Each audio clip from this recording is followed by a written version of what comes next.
You're listening to the Zach and Andy Show, episode 6. What's the deal with podcasting? It's just a radio show for normal people. Roll the theme tune. No, not that theme tune, you idiot. The other one. Zach and Andy Show, the only place to go to hear a couple of guys giving shitty advice about the music industry. Hello and welcome back to the Zach and Andy Show episode. Zach, which episode is this? This one's episode 6, Episode Andy. 6. Can you believe that, people? I mean, I believe it, but I don't believe that all of the people who've been listening to us for 6 episodes, what are you doing with your We life? have no listeners. Anyway, how you been? You good? Yeah, it's been an interesting time for me. I'm nearly finished up writing some new music, and as you know, it's been a bit of a trial for me. But I'm getting there. Writing music always is. And I think today we're going to focus on the topic of, is music Subjective. Thank you, Zach. Thank you for interjecting patting there. that one back for me. Which is not really a hot topic. Nobody's talking about it. I just thought it was kind of interesting, you know. It's a kind of science versus art thing. Yeah, and we can have fun with this. I mean, you know, we're doing this podcast for us as well as for other people as well. So, And any excuse to sit here and drink tea with your good self. yeah. And we want to touch on that, right? So Yeah. I've gone for, what is this? So I believe you've got the sticky date. I think it's a sticky date toffee ensemble with Ensemble. and there's some Caramel notes as well? yeah, caramel notes and undertones of licorice. Ooh. I may have made that up. I don't know if you made the licorice up, but the rest of it's pretty good. And it is lukewarm because it took us probably about 25 minutes to set the goddamn podcast stuff up. Also, I've got this thing with my ear that's just started to happen, which is really not helpful.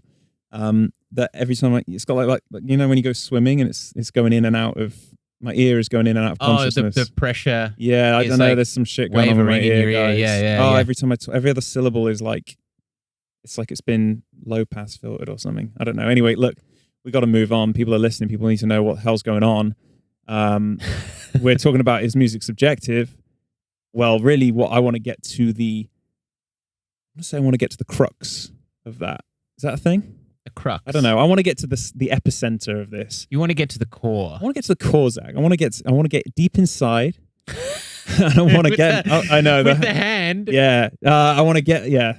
If you're listening to the podcast, you won't see the hand movement I just did. You've got to continue Listen, with that train. I want to find out how much music can be planned, can be controlled.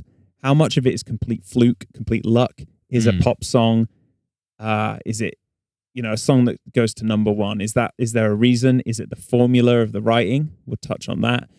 Yeah. Is there a fundamental thing that makes music good or a piece of music better? And of course, I can end this podcast right now, Zach, by saying, of course, music is subjective. Bam. Done. That was the shortest podcast ever. See you Thank later. you guys. Episode 6. Thanks. This is how we're getting episodes done so fast. Yes. No, we're not stopping it there. No, we're not stopping it there. Of course, music is subjective, right? But there's a huge amount of evidence to suggest that music has a lot of science behind it of what makes a piece successful. Why does it resonate more if it's a certain way? Also, how about this for evidence that music is not just subjective? There is some hardcore thing going on that governs whether it's going to be a successful piece of music or not. How about this, Zach? Yeah. How could you teach music? How can you teach music if music is just subjective? If you're teaching a way that it has to be done, then there must be a globally accepted feeling of what makes music good. Because you're teaching a certain way, aren't you? Yeah, a globally accepted musical norm, I guess you could say. Absolutely. Yeah, and I mean, look, really, when it comes down to teaching music, it's very hard to teach people how to write music. So what is generally taught is how to perform music. You're so right. Yeah, you're so right. Actually, I've never thought about that. Yeah, because if you think about it, like, because I was quite lucky. When I was younger, my mum was really She really pushed for me to be able to have as much opportunity when it came to learning musical instruments. You know, the first instrument I started was the piano. It's somewhat of a common instrument for people to start with, but for good reason, because you can do a lot with the piano musically. Yeah, as a performer, as a composer. I come from exactly the same background. My mum and my dad both pianists. My dad's a grade 8 pianist. He taught me piano from the age of 5. That was the first instrument I learned, other than probably singing or whatever I was doing when I was 5 years old. Just yelling around the place, throwing stewed apple at the wall and having a good time. Exactly. Stewed apple? Yeah. Well, Okay. That's what you do, right? Yeah, I guess Well, so. I did that anyway, and I'm proud of it. Okay. And yeah, with piano, I mean, I've talked to you about this before. I come from a very classically kind of trained background in that sense that I hated it. And when I got to about 12 years old, I quit playing piano because it was so regimented, and I hated the theory and the way it was taught. I thought it was bollocks, really. And I never really learned how to write music from my perspective, from my experiences. I was just playing the same shit that I was told to play because that's how you perform, as you say. You perform certain pieces, you practice scales, you practice theory.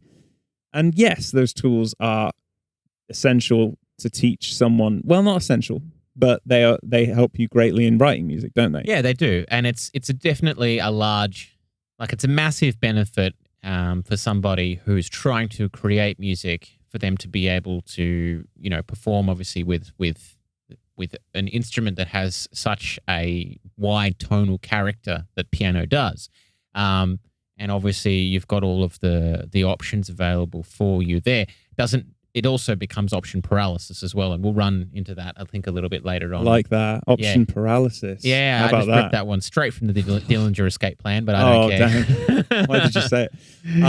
It's pretty common knowledge anyway. But I mean, the thing is it's interesting that you say that you quit piano because you felt like you couldn't get anywhere with what you were wanting to do when it came to writing music. Well, I quit piano because I wasn't any good, and I didn't have a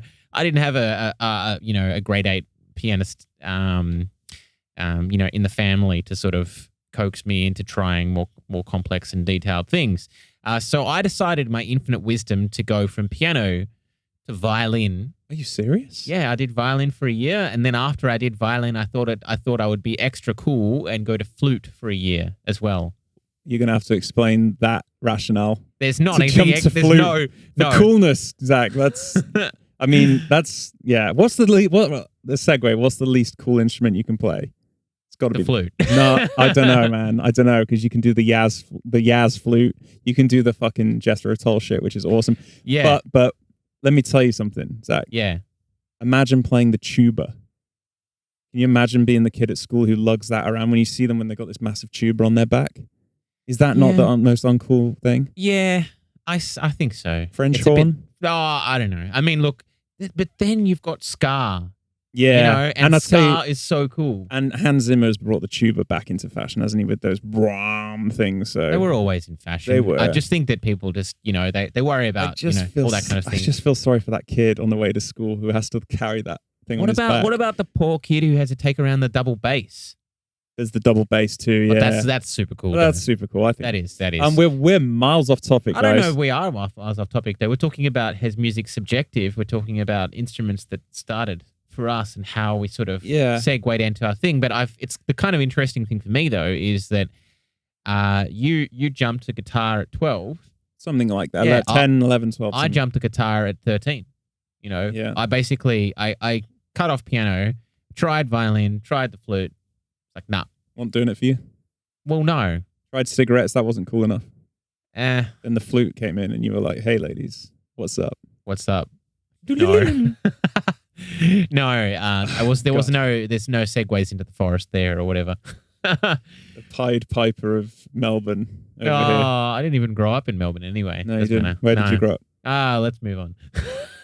You grew up in some German fairy tale village, I think. No, you do have a German background, though, don't you? That is true. Yes, yeah. Yes. Anyway, we're seriously off topic. We were talking about the piano, right? Yes, we were, and how I'm sad that I'm sad that I actually stopped learning and stopped focusing on the piano, because now as a composer and a producer, the piano to me is almost as important as my guitar.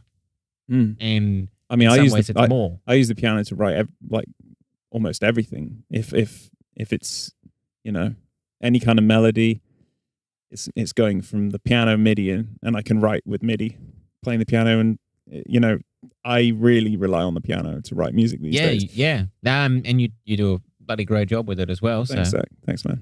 No problem. But where does this fit into the subjectivity of music?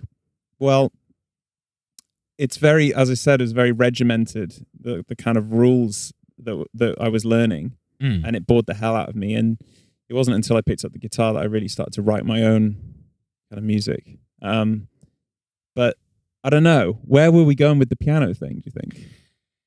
Just because the way that because piano is often taught for kids at a young age, and they generally would be given, these are sort of standards on the piano, and you should learn these standards on the piano because they're going to be really good for you to be able to, work out the way that music should go. So it's the law that governs music in a weird way, isn't it? It's like the fundamentals, the underlying, this is how you do it, and then you can go off and elaborate on that, yeah? Yeah, and I mean, if you come from, like, if you're, I don't know if it's the same in the UK, but generally, over here in Australia, if you're learning piano at a young age, there's often a whole bunch of classical pieces that sort of they try and segment into your learning, and things like Christmas carols and all of that kind of stuff. And classical music in itself is a whole beast that I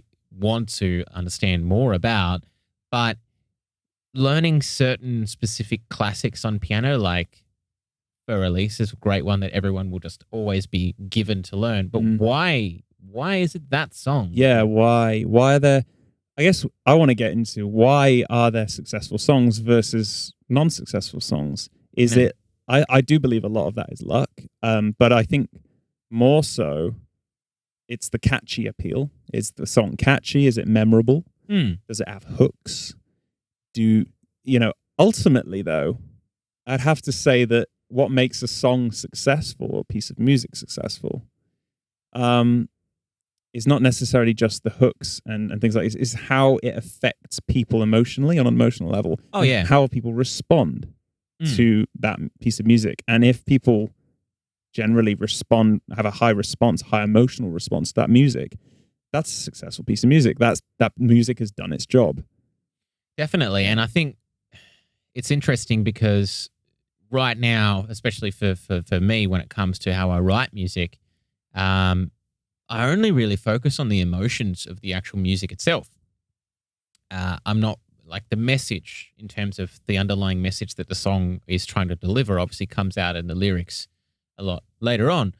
But there's so much emotion that can be given when it comes to the tonal characteristics, the note choices, the chordal phrases in a song that can make you feel things. And a lot of that, it's interesting. A lot of that is probably sometimes referenced in a way that stems from things like movie scores and TV scores and things along those lines. Like back before they were able to or chose to have people talking on movies and things, they had to portray emotion just through the music. Exactly. Silent movies, amazing example. You got the piano going on there. Yeah, you're right. Movie scores, actually, I wasn't even thinking about this, but that's a fantastic observation, Zach. Well done. Thank y'all. because again, I want to, when I think back to the very old music where maybe it was just rhythms and singing and yelling and stuff, and then you start to question, what is, and we did touch on genre before. I want to kind of steer away from that, but what is music, and why do we have these weird rules and associations? Why do we associate certain emotions with minor keys? So like a sad feeling for minor key music. When you hit the major key, it's fulfilling and it's nice. And there is a science, I think there is a science behind that. But it's also I think it's a learned thing. I think it's what am I trying to say here? It's almost like a shared it's a shared experience, but it's also like everyone is on the same page. When a minor chord hits in a movie, you know it's a sad scene. You're not going to have some happy tune playing when, you know, Mufasa dies. Do you get what I'm saying here? No. It won't work. Don't trigger me on Mufasa. I know, as well. right? Oh my god. Oh my god. I'm tearing up just thinking about it, Zach. Some of the best music, and I'm not talking about the sing-alongs in that. I'm talking about the score by Hans Zimmer. Unbelievable. Go check out the Stampede song if you want to have a good time with that. Absolutely incredible. Anyway, so what I'm saying here is we kind of, to understand if music is subjective, we need to understand how the human being, or, you know, people as a collective, how they interpret different sounds in music and different phrasing and different melodies and modes and scales, and how they associate that with emotions, how that triggers emotions. And this is really interesting. So I spoke to my dad. I always speak to my dad about like music theory and understanding the psychology of music and trying to get down to it. I don't know if I spoke to you about this before, but I don't think so, no. I used to have a book, a notebook, and I lived on my own in an attic, and I just decided one day I'm going to write a dictionary of every interval of notes. So I wrote note 1. Okay. -2. So then it's, you know, let's say a C to a C sharp. Mm-hmm. What did that make me feel? So I played it on the piano, and then I wrote dash, and I wrote uneasy. Then I did note 1 to note 3.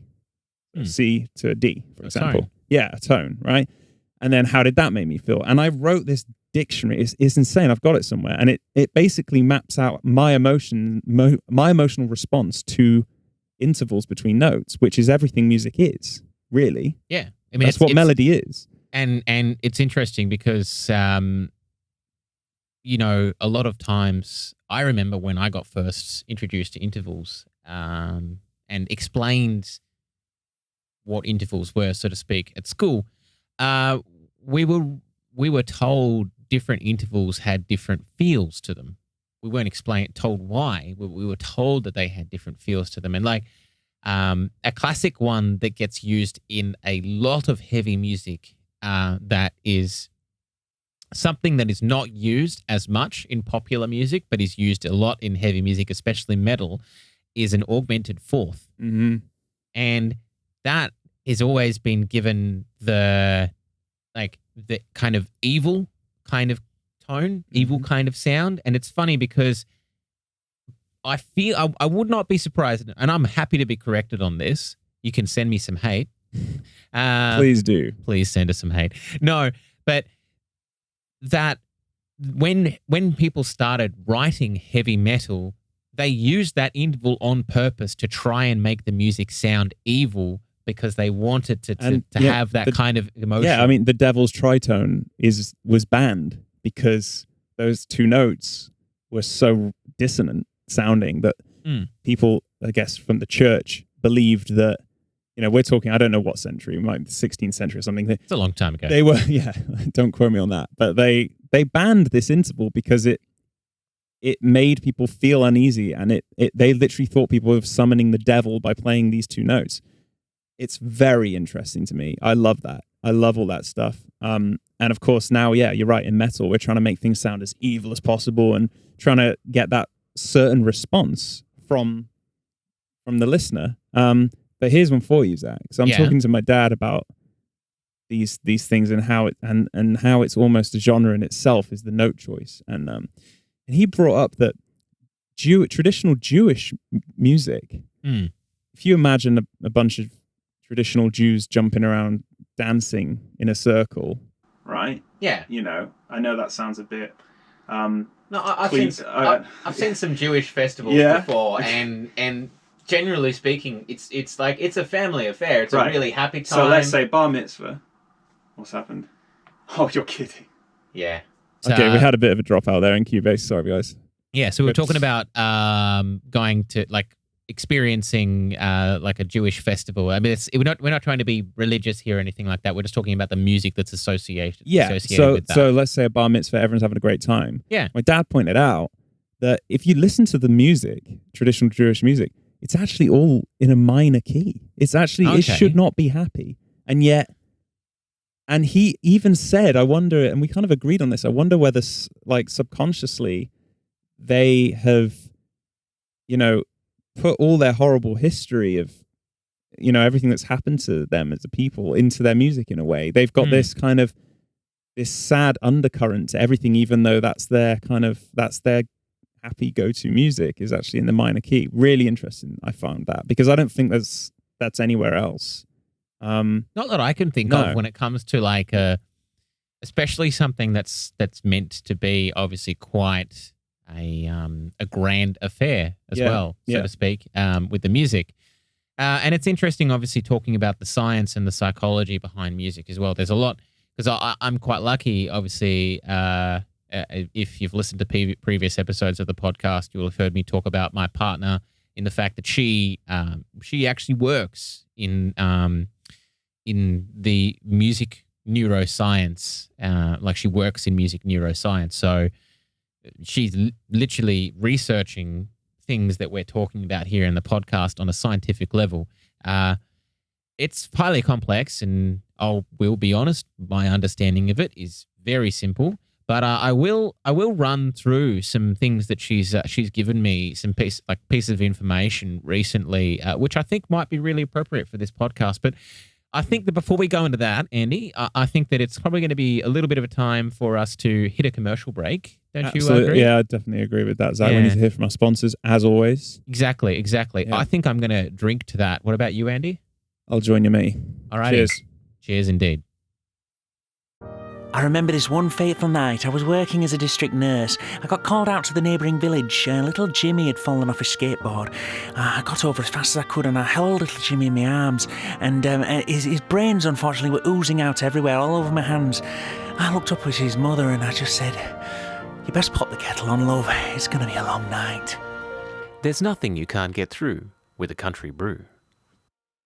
All right, welcome back to the Zach and Andy show. I'm here with my co-host Andy, and we've just come back from a nice, delicious commercial break. As always. Yeah, exactly. These guys are repping us hard. They are repping us hard, but you know what? Hey, sometimes you've just got to have a good sponsor. You do, Zach. I'm proud of them. Proud to be a part. I'm very proud. Proud to be associated with those guys and gals over at Country Brew. Yeah. Gotta get yourself a cup. Yeah. So what I want to bring in now is a bit more of the science, and I know you've got some great shit to talk about on that. But we're going to go with yours for the now. Lead me into it. Well, I really believe that there are some fundamental things going at like a waveform level of what music really is, the real science of music. When you take away like flashing your tits on stage and like all the little gimmicks and everything else that goes along with it, when you're talking about real fundamental classical composing, and you know, it's the note choice, right? And there's something that the note choice is doing, and Beethoven has been cited as a genius. You know, I love Beethoven, and I think at the time he certainly was a genius. And if you listen to Moonlight Sonata Movement 1, if you line up all the changes in, the chord changes and the decisions he's made, he's subconsciously, I mean, you can see some YouTube video on this, and someone's claiming that he was a scientific genius because he, playing C sharp minor chord had this like wavelength, and then every peak, the next chord he played, let's say a G sharp, that next wave would meet up at exactly the trough of that wave. So when that one dipped, that would fill the gap. And every note, every choice of chords Beethoven was choosing was actually scientifically correct to what a human would want to hear, or human would expect the gaps to be filled. It's really interesting stuff. So I think there is definitely, and we talked about a minor and a major, the difference. Well, a major chord is like a 1-3-5, and a minor, you're dropping that middle note just one semitone. That's all a minor chord is. A minor chord is effectively, it was almost perfect, but it wasn't because that middle note dropped down a semitone, right? So there's a feeling of disappointment in the chord itself, or just because of that note. It's like it almost made it, but it didn't. And that's what creates that sadness. And what's actually happening on the fundamental level with the wavelengths is the 135, those waves would actually meet up. So you'd have a really long, the lowest note would be longer. The next one would be a bit shorter, and then the next one, and they're filling each other's gaps. So you've got this perfect thing. But when you have dissonance, a minor chord, or if you go even more extreme than that, and you have like, you know, completely dissonant, if you play just 3 semitones together, it's going to sound horrible. The reason is those wavelengths don't belong together. They don't match up. So there is definitely something that's not subjective going on with music. No, well, I mean, it's interesting because if you're looking at that kind of thing, obviously for myself, I get to actually see those waveforms, you know, inside productions and inside, you know, the songs that I'm working on with artists and things along those lines. And a big part of what actually that I do when I'm editing things and manipulating the engineered sound to get the best sonic replication, it's all really what it boils down to. It's all really about making sure that those waveforms are in the most complementary fashion to each other, arranged so that they can provide the best, I guess, humanly desired sonic perception of that piece of music. And it's really funny because sometimes the desired thing is pure dissonance, and to do so, you'll find that artists will actually want you to manipulate it to have dissonance stacked upon dissonance stacked upon dissonance, but not. It depends on what you want to try to do as well. Like you could be wanting to have like a really segmented thing where you've got the one particular interval and you just want that stacked upon itself within octave basis as, you know, 1 octave below the primary kind of note, an octave above, and then different instruments replicating that. Things like, you know, bass, guitar, vocal replications of it as well. But then you've also got the things where you choose to make chords that could be, you know, things like suspended chords, 7th chords. They all have a meaning. And they all have a different meaning. And you can have a chord, like a great one that I really love. I don't know what the chord is called, but it's utilizing a suspension across all 6 notes of the guitar. And to me, strings. all 6 notes of the guitar strings. And when I play this chordal shape, to me, it sounds very dreamy. But I couldn't tell you what the particular chord is, but I know the emotion behind it. And so when I'm going to write a song and I want a section to sound dreamy, I'll use that chordal shape within the scope of the scale. Yeah, I mean, we talked about lyrics before. I write very much. I do write lyrics. I do write vocal melodies, etc. But my main thing, I guess, is writing from the heart, emotionally driven music, which has to take the place of, even if there are vocals on there. My music is always very, you know, it's trying to tell a story, and there's a message that comes. It's not. I never write just for the sake of it. I don't plonk things down because theory told me it goes there. I don't put in this chord because, you know, I saw some other band do it and I think that's the norm. Like, I write because I understand that tool set, the toolbox of chords and notes. I know exactly if I want my listener to feel a certain way, I'll reach in, I'll go, I know exactly what they need. They need this to go here, and I need it to, like, you know, drop out into this bit. Yeah. But it's interesting because not everyone will hear that message the same way. Everyone will interpret it differently based on their experience. Hence this kind of this Jewish music, which has a minor feel, but yet there's a celebration going on. They're hearing something different to what we will. It's just really interesting. It's very cool, really. How differently it can be perceived. But then again, you know, when it all boils down to it, everyone can pretty much agree on a sad sounding thing and a happy sounding thing, and a good But yeah, here's where it gets messy, is with good versus bad. And What makes a song good, Zach? when what makes a song good? The short answer is what makes a song good is a song that you can listen to and it can evoke an emotion that allows you to relate something Yep. to that song. Yeah. If that is the case, then the song's good. Then there's scales of good. Like, how is it? Is it, oh, it's good, but this listen was all I needed. I got what I wanted out of this one listen to the song. Or this song is incredible. I want to listen to this song once a week for the next 10 years. Yeah. Because there are songs that have that kind of effect on people. And effectively, it's just about how your brain reacts. And everyone's brains are wired differently, genetically and from experience, nature, nurture thing. You know, everyone has a different brain, a different setup going in. And I guess pop music is pop music because most people can relate to it. So, 95% of the population enjoy pop music because that's the most relatable dish on the menu.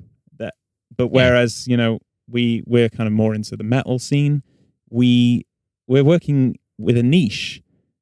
But so I feel like I write gourmet music, which is really well thought out and I take a long time to write it because I'm structuring what I think is a masterpiece. But to someone who just listens to pop music, they might not like that. I mean, it's subjective in that sense. It is. I mean, I guess an easy way to sort of look at it is if I was to compare Andy to myself and then myself to pop music, because I would say that what I do doesn't quite touch on the complexity of some of the pieces of composition that Andy is doing, just simply because, well, the complexity is there, but the complexity is in different way.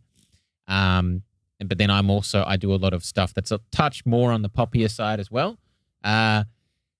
So I would say it's like this, pop music is like you're going and getting yourself, a staple. I wouldn't say fast, like not fast food, but like you're going and getting yourself a staple. You're going to the pub and getting yourself a steak and chips or a chicken parmigiana or, whatever. Like, but you know what you're getting and you know that you like that and you enjoy that. Then, you've got the music that I write, which is you've gone out to dinner and they've gone, would you like the regular menu or would you like the banquet special? And the banquet special, you get 3-course banquet, really nice, lots of levels of flavor. It's fantastic. Something that you can enjoy, something that you don't get too often, but you really enjoy it.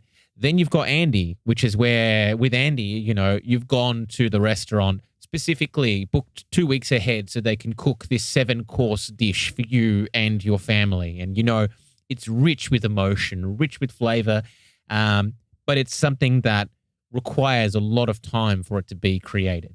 And probably requires a lot of time for people to be ready for. Yeah. Because obviously it's not. Thanks. That was a great compliment, man. I appreciate that. But it's down to taste. And it's down to an acquired taste in many ways, because I may write some symphonic metal piece which has like a 70-string orchestra going on. And, the average person would just be like, this is a lot going on. I'm not really into this. And that's fine. So it's subjective in that way. It's what it's expectations. It's what you're used to. There's that side of it as well. But another really interesting thing is how pop music is written with a team of writers these days. Usually like 12 people around a table writing any old pop song, and it's not necessarily requiring much skill in the sense of performance, as in classical. If you look at Chopin, Beethoven, Mozart, any kind of composer back then, it was all about skill and showing off. And I think metal music derives a lot from that. It brings in a lot of that. I would agree. Listen to how fast and how accurate I can play and still convey emotion, and people tap into that, and it becomes successful for that reason. But pop is totally different. Pop music is more. There needs to be. I will say this: in pop, there does need to be between 1 and 3 people in pop who need to be on the money when it comes to their performance, and that's 95% of the time, that is whoever's singing the song. And they have to be fantastic for the pop song to be successful, generally speaking. And the other 5% is who's auto-tuning it? No, but that could be who in terms of No. whoever's playing it or whatever. Of course. But the big difference is with pop, a couple of people need to be fantastic performers, and then it's down to the songwriting. And there is a lot of work that goes into a very successful pop song. You know, there's a reason why there's a number of artists out there who are continually successful. Some great examples of them are Bruno Mars, Ed Sheeran. They are two pop artists out there who are very well known to being writers of their own music and other pop musicians as well. They're succeeding because they took the time to learn how to write music very well. And then there's a whole host of other successful pop artists out there who aren't writing their own music, but they're also not quiet about that. But then if you look at classical music, you've got to have exceptional composition, but to perform the actual piece of music as well, you need like 40 to 60 very, very talented performers to do it justice. So the big difference there it's not just about the composition, it's also about the performance as well. Because you can't. Yeah, and that's where the skill comes in. Yeah, you know, that's where the it's skill almost comes like in. it's almost like a circus act as well. You know, it's this. I want to see the guy do his trick. You know, I don't just want to hear a great piece of music written by a maniac locked away in his room for a year, which is pretty much what I am.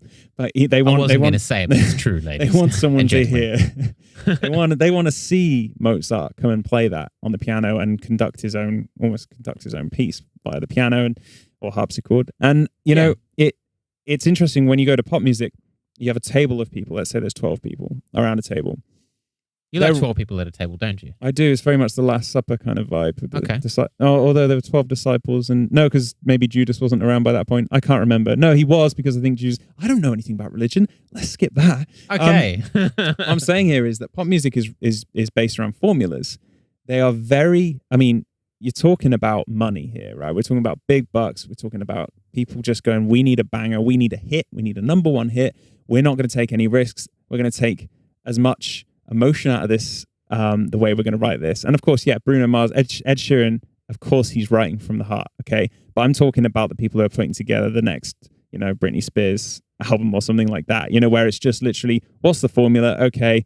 I've even heard, verse, chorus, it's got to have this structure. It's got to have these kind of chords which make people feel a certain way. Oh yeah, key change, insert key change here. Bam, we've got a banger. We know it. We know to the point where we've got computers writing those songs. We have formulas, Zach. We have formulas, did you know this, per season. So if it's a summer season in America, because I guess that's where this is all coming from, so not necessarily Australia, the number one hit you'll hear on the radio has a certain chord structure dependent on those summer vibes. They really do that, and then when winter comes around, they need to write the winter structure, because people associate better with it. It's insane.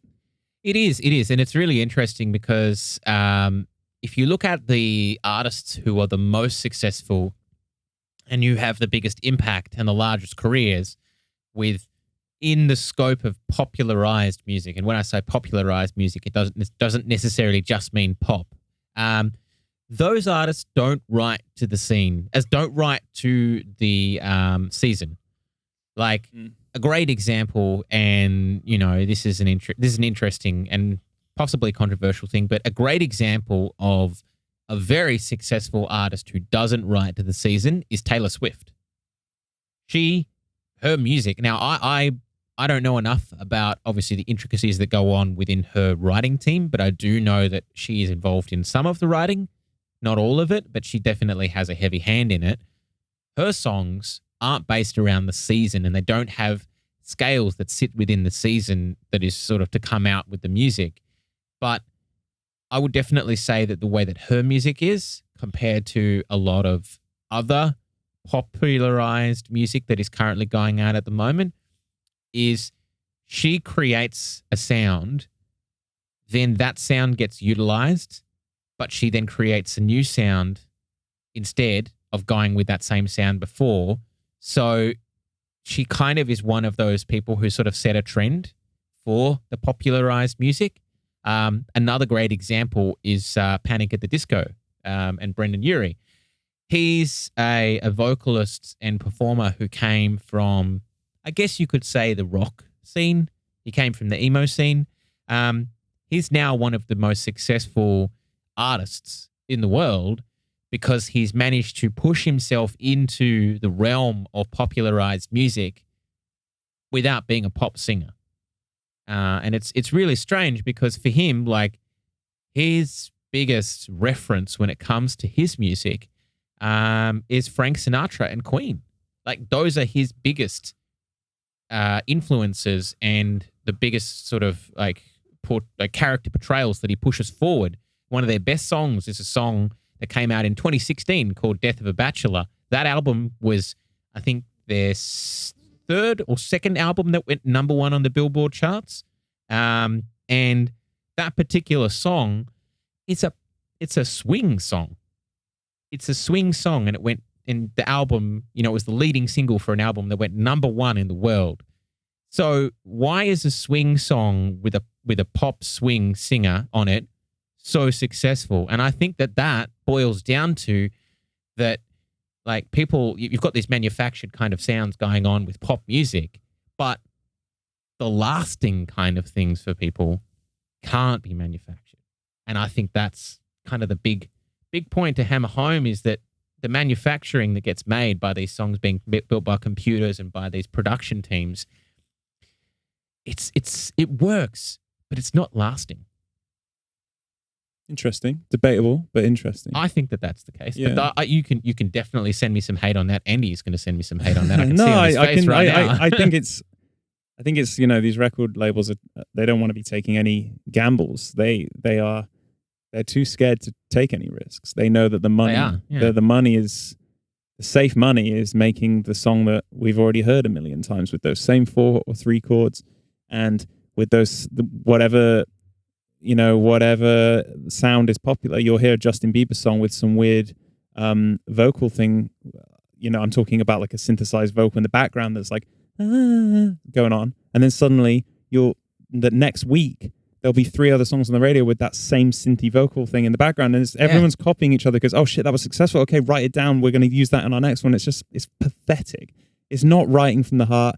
But it's pandering to what the most basic human would want to listen to, and it works. It works, pretty much every time. It does. I mean, the big thing that's going around right now that a lot of people are going to probably to pick up on is the production of the new Billie Eilish music.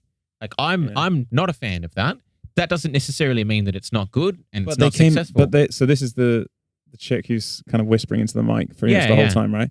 So that actually took me by surprise, because that's totally different than anything I've ever heard. Yeah, so it is a new kind of sound. They've taken a big risk, I think, there. They definitely have, but it's paid off. Yeah. The thing that I hope that it's not going to happen. Not because I don't think that she shouldn't be setting a trend, because she obviously is by doing what she's doing, but I don't want to see everyone going and doing that thing. Yeah, I know. That she's doing. And look at we're back on genres. Yeah, it's people copying people because the things that they heard were successful. They saw, oh yeah, that they did well with that. That's successful. We need another one of those bands. Let's manufacture another band like that. And that's how genres are formed. It's people copying people. That's what it is. So, tapping back into, is music subjective? Yeah, it's still subjective, but our minds are warped so heavily. Our minds are completely, warped by what other people say they like, and we're copying each other. Our perception is so fucked. It is, but I will say this though: imposter syndrome is what we're, I guess, is a way of describing what we're talking about when it comes to taking influence from other people and then mimicking it. But mimicking it too truly to their kind of sound, something that I'm definitely not trying to say that you shouldn't do when it comes to your composition of music, because I certainly do this, and I'm not at all ashamed or afraid to say that I do that. Is I am influenced by other people, and then I utilize aspects within the scope of people that I think, artists or bands or whatever that I listen to that I think is fantastic. I utilize ideas in terms of the way that they utilize chords and, movements and rhythmic choices, etc. But then take that idea and then utilize the way that I like to write my songs and combine it together to create something that sounds different to both of those things in the first place. To me, that's something that I'm going to do a lot, because and everyone does. I mean, you can't say that. I'm not ever going to say I didn't, take inspiration from anywhere. Of course you do, and that's another reason we have these waves of genres. And listen to. I mean, you wouldn't even got as far as Mozart if people weren't borrowing ideas from each other, because it's that you're standing on the shoulders of giants. Yeah, I mean, look at music right now. We're nearly at 2020 now, and you could definitely argue that there's become this resurgence of popular music. And when I say popular, I don't just mean pop. I mean any music that is popular, being heavily influenced by the 80s. Yeah. It's a thing that's definitely happening. It's coming back because it's not that just the people who come out of ideas. It's because it's back in fashion now. So we got to actually. I'll tell you what. I've got a great couple of points to make. I think we should, and I know you do too. You've still got to hear about your science, right? So here, Zach's going to bring the science, guys. But first, I think we should probably have a bit of wisdom. Zach, yeah, how about some that? hot tips. I'm ready for that. All right, let's do it. Hit the fucking theme tune, bitches.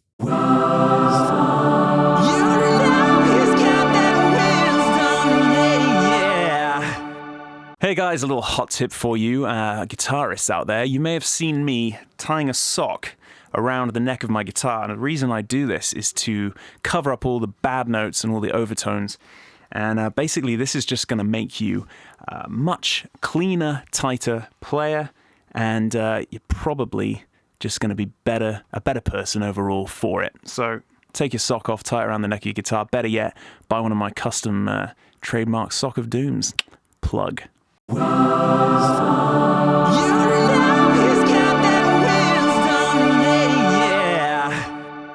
All right, welcome back. How was that wisdom for you, Andy? It's always a blessing to have such wisdom on this show, Zach. Really? Yeah. I see. Yeah, that's fine. No, it really was. I'm just being an idiot. Don't worry, don't mind me. So Zach, I think you promised us a really great little. Don't lead them up to it too much. I'm just going to fail now. I want to see it. I want to see you fail. Now, come on. So I was talking a bit earlier on about some. For me, it's recent information, but for a lot of people out there, it's definitely not recent information. But we're talking about why people perceive music the way that they do, and maybe a little bit of science behind. Well, I guess you could say musical development and brain development. So something that I've been, some information that I've been provided with recently that's not new. This is just something that not everyone might, pay attention to, is talking about the actual brain formation that happens from when you're born up until obviously you die. Now, when you're born, you actually start with a much larger amount of, I believe it's your neural cortex. It's the outer cortex, I believe it is. And you can correct me on this if I'm wrong. I'm probably using the wrong scientific term, but it's the we're going to have so many scientists writing in. I can't believe it. It's going to be great. It's going to be great. Swamped. Swamped, definitely. So basically, the big part that I've been advised is the difference between human brains and other brains of other mammals is that the interior section of the brain we share similar characteristics with other mammals, but it's the exterior grey matter of the brain that differs. Humans generally have larger brains than other mammals. Generally. Say that to the blue whales. I said generally, Andy. Generally. Right. Anyway, the point is, but we also we have the different lobes of the brain. You talk about the frontal lobe, and other ones. I don't know the names of the other ones. The But middle lobe, the back lobe. Yeah. yeah. And what there is there's threads along the brain, like between all of the grey matter. And when you're younger, the brain is obviously trying to learn all of that it can, and so all the threads are there. And then as you get older, and I'm talking about sort of within the first 10 years of your life, your brain is not able to be efficient if it has all of the threads there. So after a certain period of time, your brain will start removing threads for things that you don't focus on, such as if you choose to learn how to play a particular sport, your brain will solidify that thread on that particular activity. But say, for instance, you never choose to ride a bike. You might ride a bike a little bit when you're a kid, but then like when you're like 5 or something like that, but then you just stop and you never go and do that again. Your brain will then sacrifice that thread. And so the whole point is that as you get older, your brain becomes more efficient and removes threads for activities that you either never learnt, that you might have heard about or you never learnt, or that you haven't put any time or focus in. But everything that you have put time and focus in, your brain will reinforce those threads, which is why things like you start playing an instrument when you're 5 and you keep playing that instrument for 30 years, chances are, if you're pushing yourself, you're going to get much, much, much, much better at that over time. But you might be terrible at windsurfing. And because you obviously haven't put any time or effort into that at all. So the point is that you, when it comes to how you perceive music, your brain establishes how you perceive music at a younger age based upon the influences that are going on around you in your life and in society. So when we're young, obviously we get exposed to music. Generally, we get exposed to pop music, generally speaking, because that's what's going on. So we're already subjected to what the music perception is of the greater scope of the world, or first world at least, if you're living in Australia like we are, based upon popularized music. So how you interpret music is going to be defined mostly by the first 10 years of your life. And then after that, you start to make your own choices on what you like, but you already will still have that core there. So just imagine... if that's true, that's really interesting. Just imagine that you were in a position where for the first 10 years of your life, the only thing that you listened to was the Mars Volta. Right. Or go like, on. or listening. the only thing that you listened to was dissonant tribal music from Southern Africa or something like that. Like, yeah. You know, I'm or just white noise. Or white noise. Like your perception of music and what you understood to be desirable tones. I mean, imagine if you listen to traditional music from like Eastern Europe, for example. A lot of Eastern Europe traditional music or music from talking the gypsy scale, all that scales, kind of stuff. different kind of scales. Yeah, that's what you desire. It changes your taste on a genetic level almost. Doesn't Somewhat, it? yes. And this is why, like, for instance, if you look at like or a physical level, but it literally will change the makeup of your brain in terms of how you perceive music. I'm just imagining what my brain looks like in there now. Yeah. So the point is it's not true that you can't learn things in later life, because there's definite science to show that you can, but it is far harder to learn how to perceive things in a completely different way when you've spent all of this time during the development on your brain learning a specific way. Like for me, I understood what popularized music was, and classical music to a point, from a young age, because that was what I was subjected to. I was not subjected to a significant amount of progressive music, and I certainly wasn't subjected to much, things like gypsy music, music using completely different scales, whole tone scales, things like that. Or what about, I'm just trying to think of the most bizarre genre I can think of. Mongolian throat singing. Is that a big part of your life? I wasn't. But to me, that kind of music is really cool. So, but if I was to asked, by a client, say, can you please produce my band? We do Mongolian throat singing metal. I'd have a crack at it.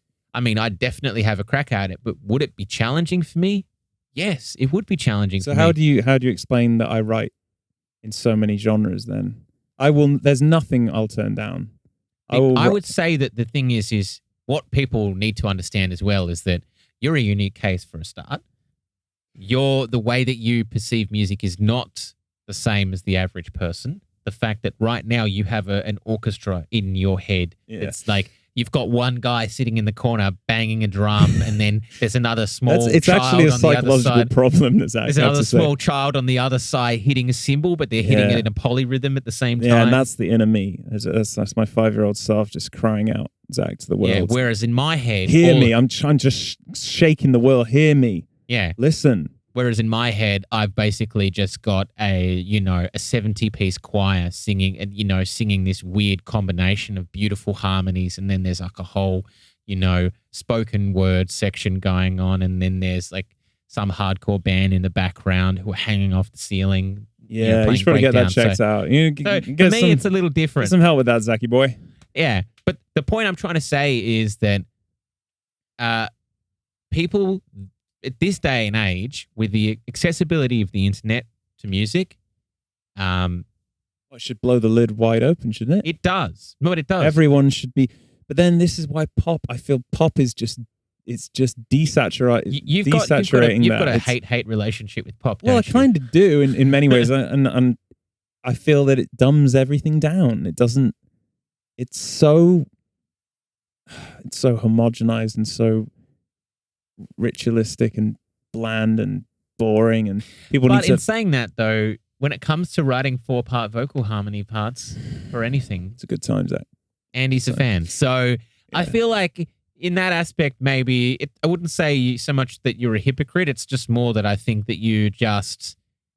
You do like a lot of aspects about pop maybe a bit more than you're letting on in this podcast. No, I do. And I enjoy writing pop music. I just feel that the philosophy behind the music machine that is the money machine, that is the music industry and the business side of it, I dislike that you should be writing from the heart. You should be writing new things. You should be exploring. You should be writing. You should be telling people your story, not someone else's. Stop telling other people's stories. Stop copying exactly what everyone else is doing just because you think it's successful. And start treating your music like your voice. And do you really want to just write the same book over and over again? Why don't you fucking stand out and do something interesting? Exactly. You're passionate about. Put your explorer's hat on and jump into the jungle. That's right. Yeah. Yeah, wow. Okay.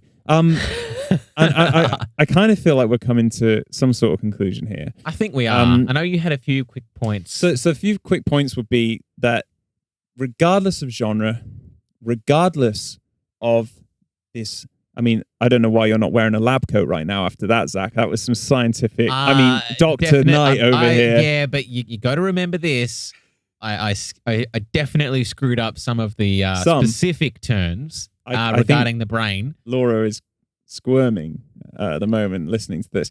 Anyway, look. She's never going to listen to this episode, hopefully. She's not. Should be one of many. Anyway, look. This is the thing.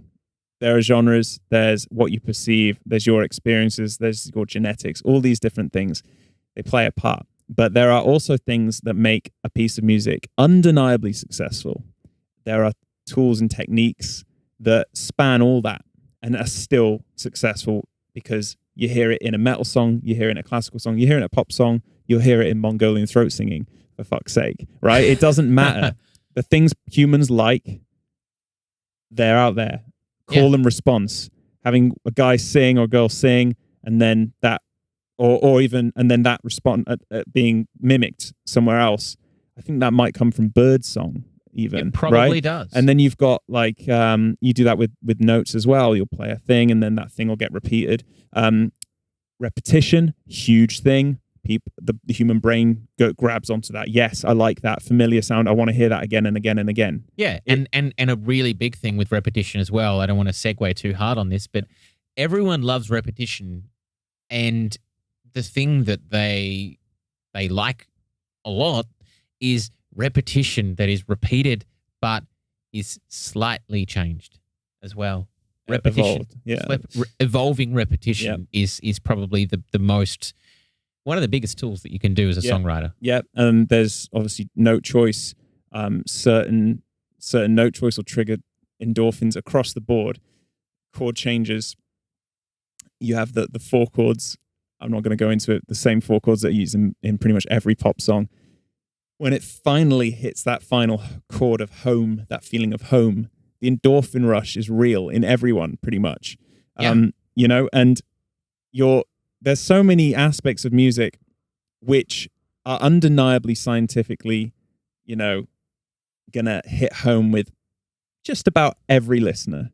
Which means, yes, music is subjective on so many levels, but it's also not entirely subjective, because there's evidence to suggest there are things that we want to hear, and when we hear them, our brains go, yes, I'm going to lap that shit up, keep giving me that, keep spoon feeding me that. So it's definitely, I don't want to say 50-50, but it's not completely subjective. No, music isn't completely subjective. And I also think that there's a lot to happen still when it comes to this. When it comes to the creation of music, the biggest aspect that I see changing, what's going to be perceived as good music over the next 10 years is going to be tone and sonic perception when it comes to music, because production levels are ever expanding, and in the last 10 years, production levels have reached this kind of sonic perception level. I'm just using that phrase again and again. Saying the technology is there now. It's there. That almost we've played all the notes now. We know what everything's sounds like. You're saying there's going to be a bigger focus in the next decade on the production quality and the actual sound and the tone. Yeah, I would say that that's true, but I also think the choice of the tone, people are going to put far more emphasis on tone and emotion in a song, because choice of chord it's kind of, if you're choosing to stick within the scope of a genre that you're thinking of working in, choice of chord is probably premeditated for you. But there's still going to be new genres that people are going to create as well, subgenres and different kind of perceptions. I'm really interested to see where music is going. I think too. They've said for the past 30, 40 years that all music has been written. There's no more notes left. There's only 12 notes. So I reckon they're what wrong. Can you, what more can you do? Every melody's been written. I like to think I think there's still wiggle room to write your own styles. I'm certainly still going at it. And I'm still putting out music that I think is original. It has a lot of originality to it. Yeah, so, and I think I am too. It's just that I struggle with it more than you do, I think. Well, I still think there's time for everyone to get writing melodies, and ultimately, everyone is going to have a different idea of what makes a song good or not. But there are many common denominator factors which across the board will help your songwriting. And maybe we'll do a podcast on songwriting, Zach. Maybe we will. But I think that tees it up now. We've had enough rambling here. Our listeners, I know they have. Listeners, or maybe just listener number one. If we're lucky, are probably over listening to our voices right now. So I'm going to wrap that one up, Andy. And yeah, most importantly, if you like the podcast, send us some hate. If you don't like the podcast, send us some hate as well. If you're hungry, send us some hate. just generally speaking. I mean, you could check us out on Facebook or Instagram or anything like that, but it's really unimportant. Most importantly, send us some hate. Zach needs some kind of attention. He doesn't mind if it's negative or positive. So send this guy some love. Thanks, guys, as always, for tuning into whatever the hell this is. I'm not sure anymore, Zach. Don't know about yourself. You know what? I just think that I'm out of tea. I need some more tea, Andy. That's really the answer. Okay, let's get some more tea. We'll take it to Q&A. Thanks again for all your questions. Please keep writing in questions, sending in questions, whichever way you can, and we'll do our best to answer them. And on that note, Zach, let's hit the jingle for Q&A, buddy. Done. Thank you. Zach and Andy Q&A. Ask a question. Hello and welcome to the Q&A section of the show. Once again, we are in quarantine. I'm in my studio, and Zach, you're over there somewhere in your studio. Is that right? Certainly is. I'm actually in the process of working on a couple productions at the moment, but I decided that I would take off a bit of the morning to have a nice chat with my pal, Mr. Gillion, across the other side of the city. How's it over there? It's looking a little... oh, that was just me knocking my pop filter. Good job. It's looking a little... I mean, it's a comfortable outside today. How about you? Well, it doesn't matter. We're not going outside, are we, Zach? Because we're in lockdown, baby. Yes, that's true. We are in lockdown. Lockdown. Yeah. I mean, it is what it is. We're going to carry on trying to answer these questions that you guys are sending in and carry on and have a good time. There's still positives to be had. There's many positives. I mean, I just had a fantastic peanut butter sandwich. Andy really wishes that I could keep the peanut butter away from him because he doesn't like it. Well remembered. Yeah. No, I haven't forgotten. I know. I cannot stand it. When I was a kid, someone chased me up the street with a packet of peanuts. I cannot stand the smell or the taste or anything. Like, how are you with satay? About anything that's peanut related. And what's weird is I can have other nuts. It's not an allergy. You can't have any nuts at all?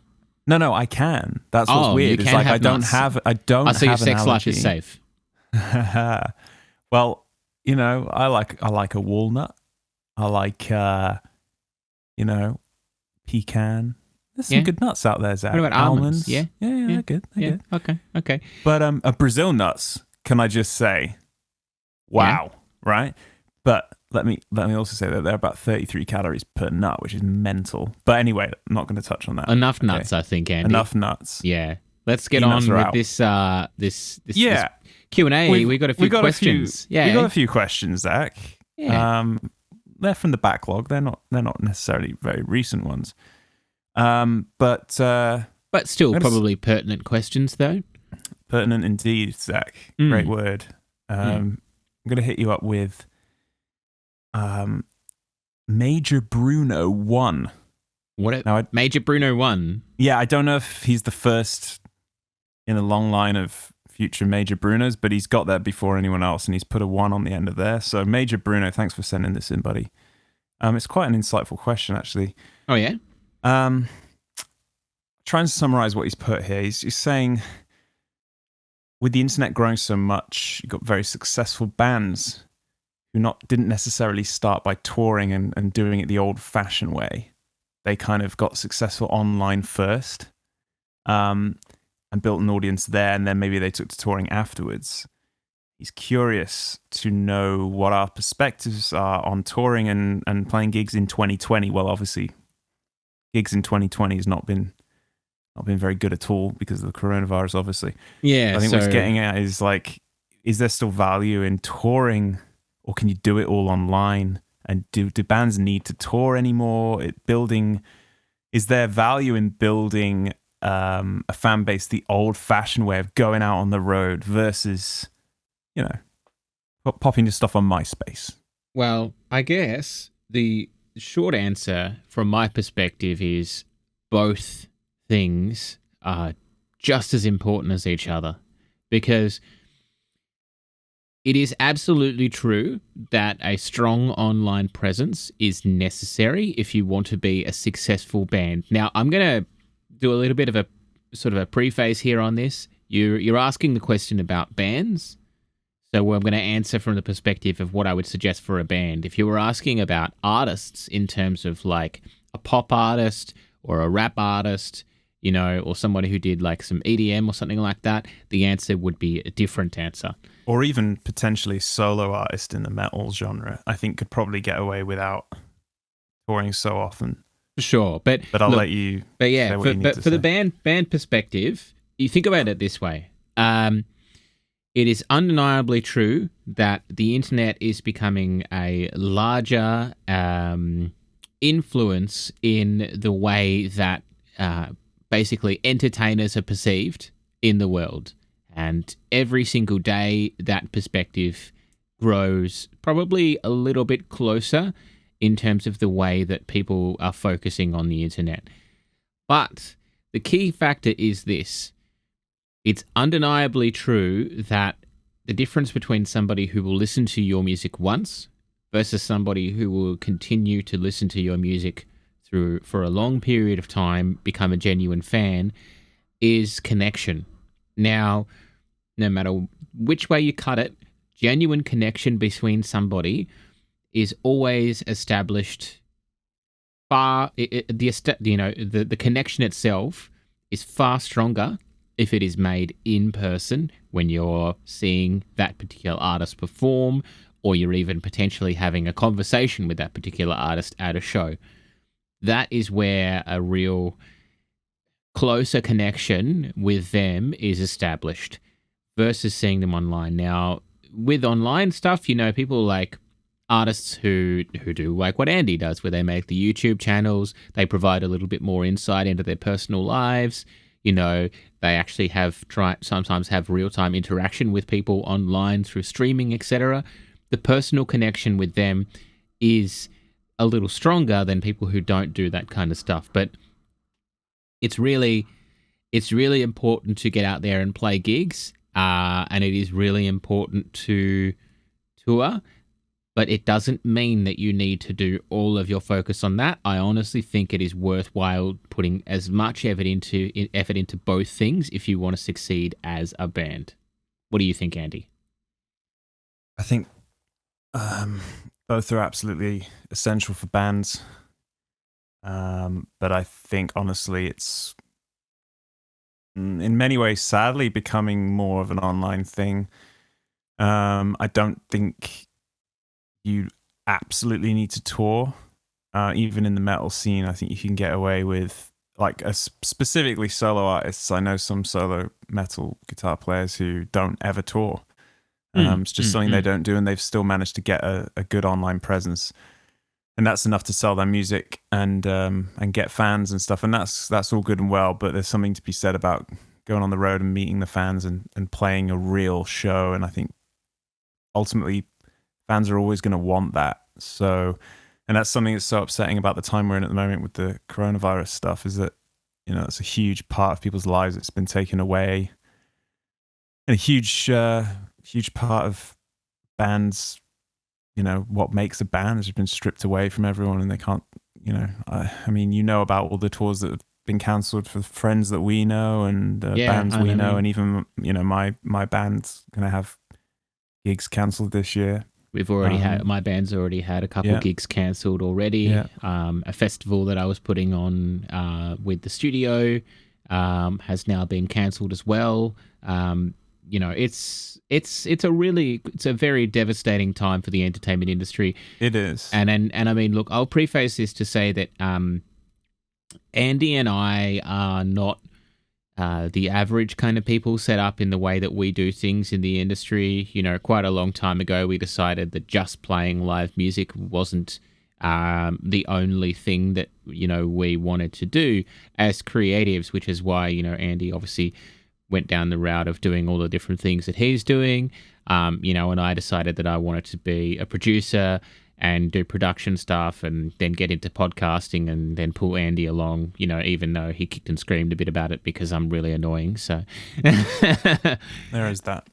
But, the long and the short of it is there are a lot of artists and a lot of people in the entertainment industry who have been really hit hard especially you know, a lot of the larger bands who generate a large amount of the income, which means that they are actually able to do things like pay for rent and, you know, eat and things like that, or support their family for the ones that are married or have, you know, kids and things like that.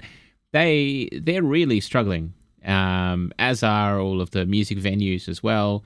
You know, I know over here in Australia at the moment, they've pretty much all closed, and a large amount of the ones that have closed have actually said that if they don't open in the next, you know, month or two, that they are actually going to be closed indefinitely because they can't afford to stay like this. So it is unfortunately quite a dark time for the entertainment industry. So this is the time where if you find that you're in any way, shape, or form able to support people in the creative world, because, you know, right now, anybody who says that they are not absorbing a lot of creative content while they're in isolation is probably lying.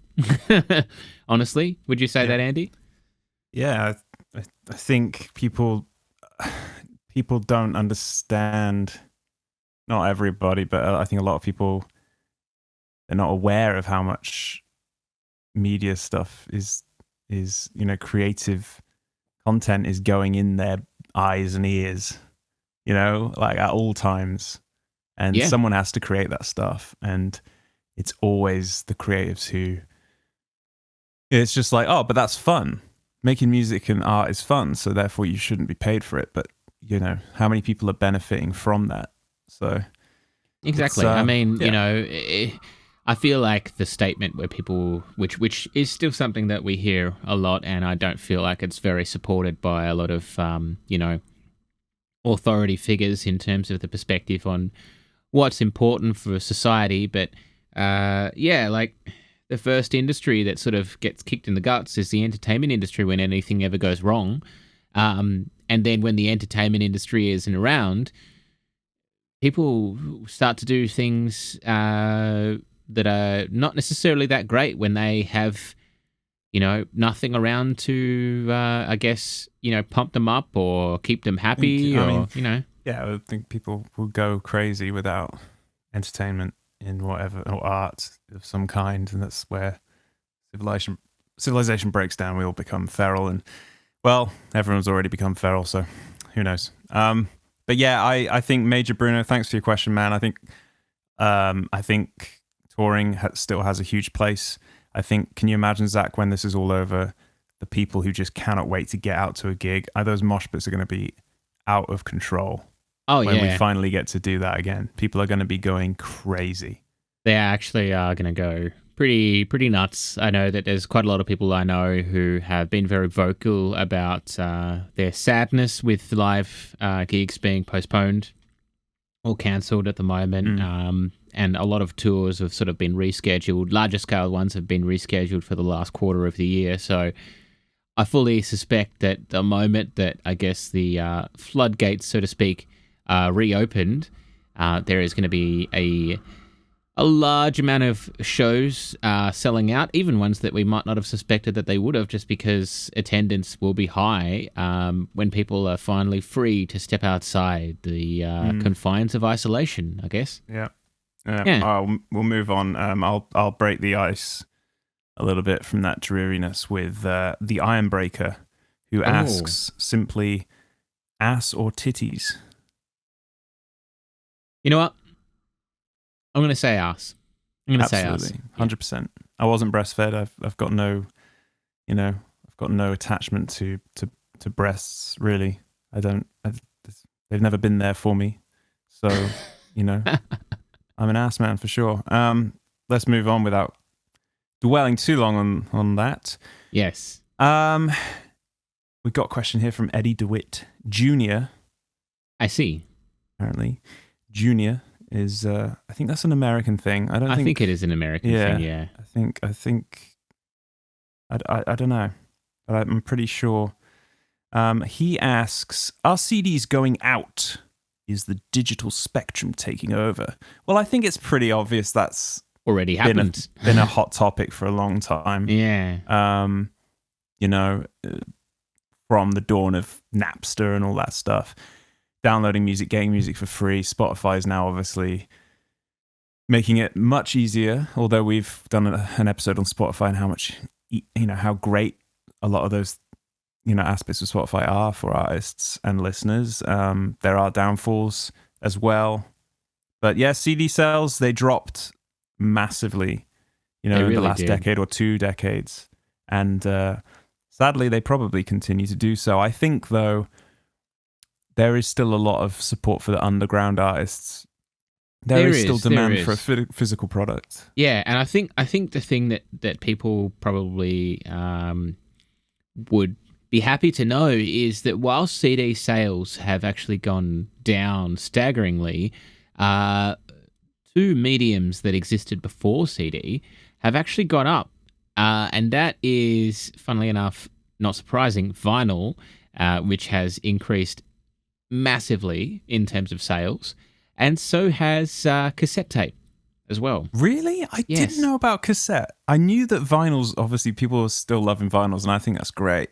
Cassettes are coming back?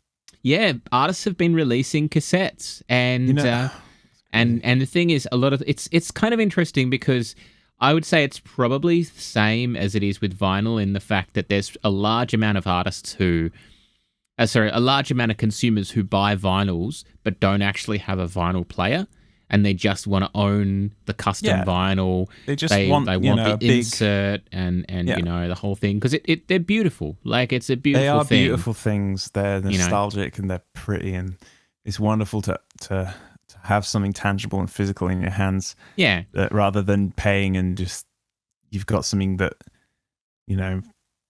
maybe you could have had for free anyway on Spotify, essentially. Exactly. And I think CDs, they do look cool to a point, but I feel like you put a CD and a vinyl next to each other, which is the one that you're going to open on like a Sunday afternoon, where you're sort of chilling with a spot of tea, and you sort of just want to absorb that creative thing going on. So you pull out a vinyl and then you put it on and you have a good time. Have a good time, read through the booklet and check it all that kind of stuff.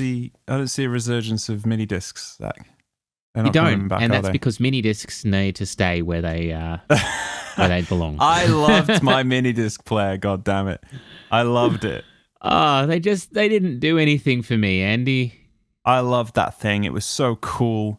Even back then, it was that weird sort of retro futuristic vibe. Like, even then it was weird, I think. But I loved that. I really loved it. Actually, talking about different mediums of releasing albums, I saw some pop or synthwavy type artists releasing a full album on a Sega Mega Drive, or the Americans would say Sega Genesis cartridge.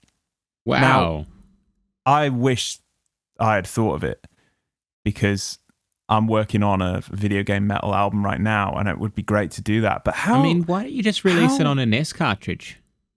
There's a NES cartridge option too, I'm sure, Zach. But the thing is, not many people own a working Sega or NES anymore. Something tells me he probably has a USB out as well for it on Maybe, the actual but it's genius. I love it, but it's completely bonkers. Like, nobody is going to be able to play that album, but I want to do that. I want to see if I can hoard a load of secondhand Sega cartridges and see if I can work out how to put an album onto one. So imagine if you put one in and the title screen comes up.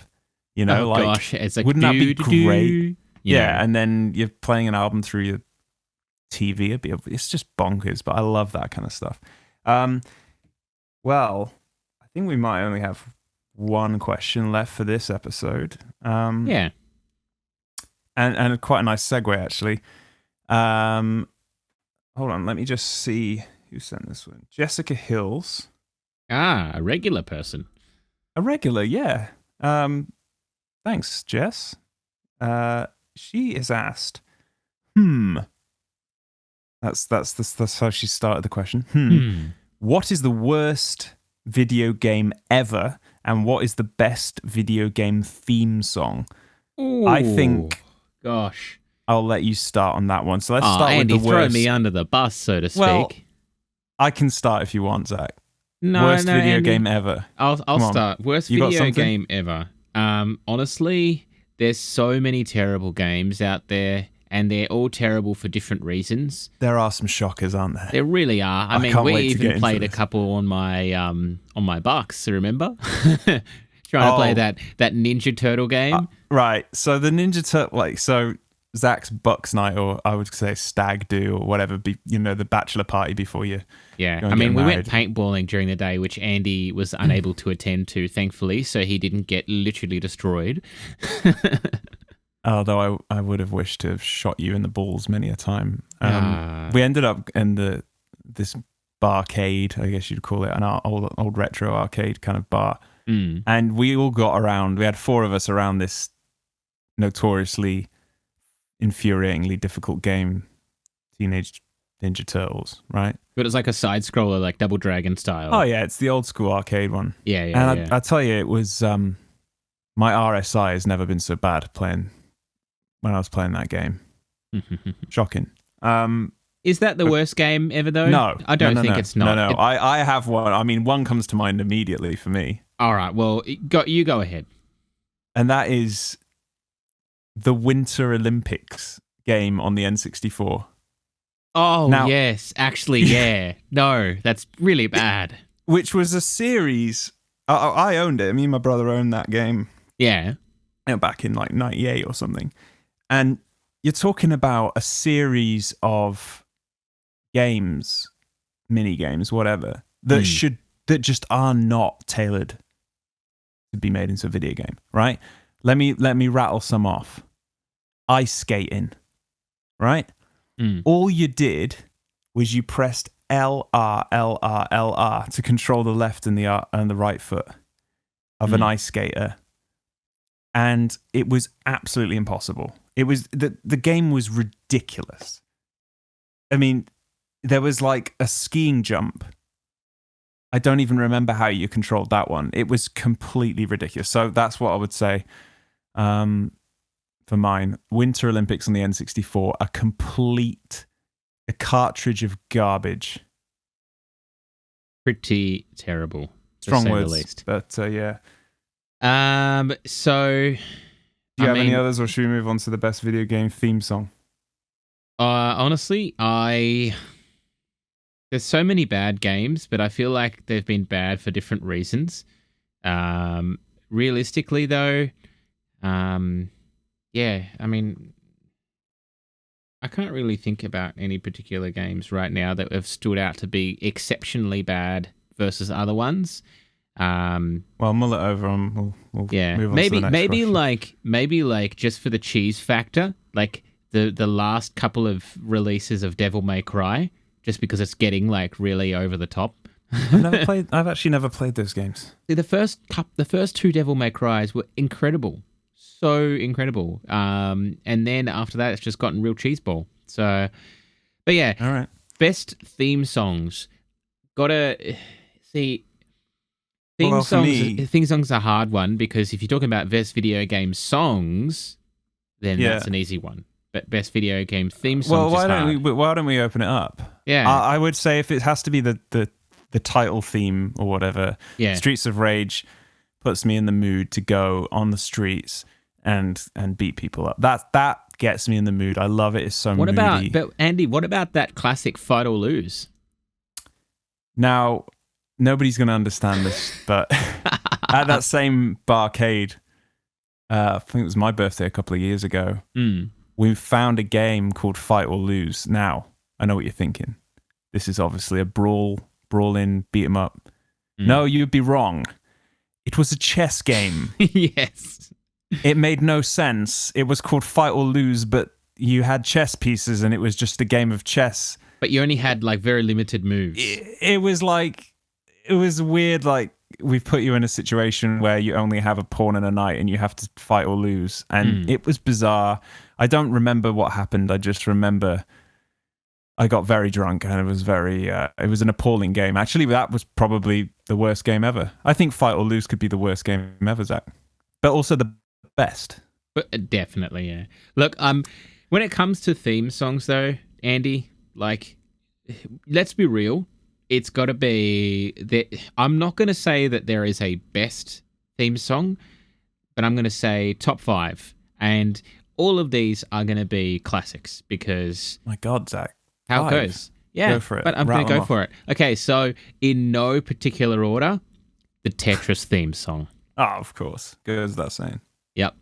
Followed without very saying. closely, in no particular order, by The Legend of Zelda. Yep, love it. Got to go with that. Absolutely. Mario, it could be really Mario 1, 2, or 3. 2 was a bit whack, though, so probably Mario 1 or 3.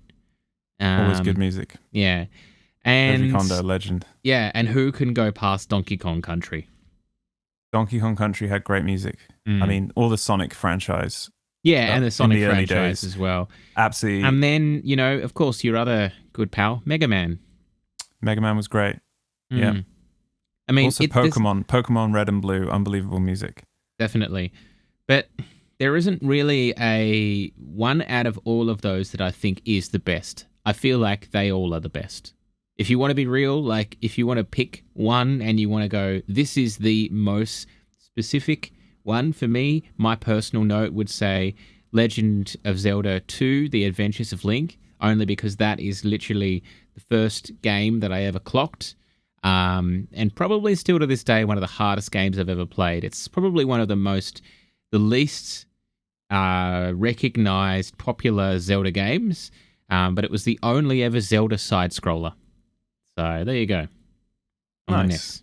Yeah. What about you, Andy? If you had push comes to shove, what would be your final one? What, for best music? Best theme song? Theme, I don't know. For theme, I don't know, honestly. The Pokemon Red and Blue intro is fantastic. That's awesome. Love that. There you go. Sonic the Hedgehog, I don't know. There's plenty to choose from, guys. Streets of Rage, obviously everyone knows that's my favorite. Everything from that Streets of Rage 1 and 2 soundtracks are absolutely mind-blowing. Okay. I think, honestly, we might be out of questions, Zach. For now, yes. For now. But yeah, I think we can probably wrap this Q&A up there. Thank you so much for everyone who sent questions in. And please continue to do so as we continue with this podcast. Yes, we really appreciate you listening to us. And, if you have any feedback about the episode, just hit us up via, Instagram, YouTube, Facebook, or, any other way that you can get to us. Carrier pigeon, just, do whatever you will to get a Actually, message to us. Considering the quarantine, I don't know, carrier pigeons could be the way forward. Could be. Depends whether the internet stays alive. Yeah. But yeah, on that note, we're going to sign off. This has been another episode of the Zach and Andy podcast, and we really appreciate you listening to our bogus. Yeah. Thanks, guys. And as always, in these trying times, look after one another, and we will see you again soon. Take care, guys.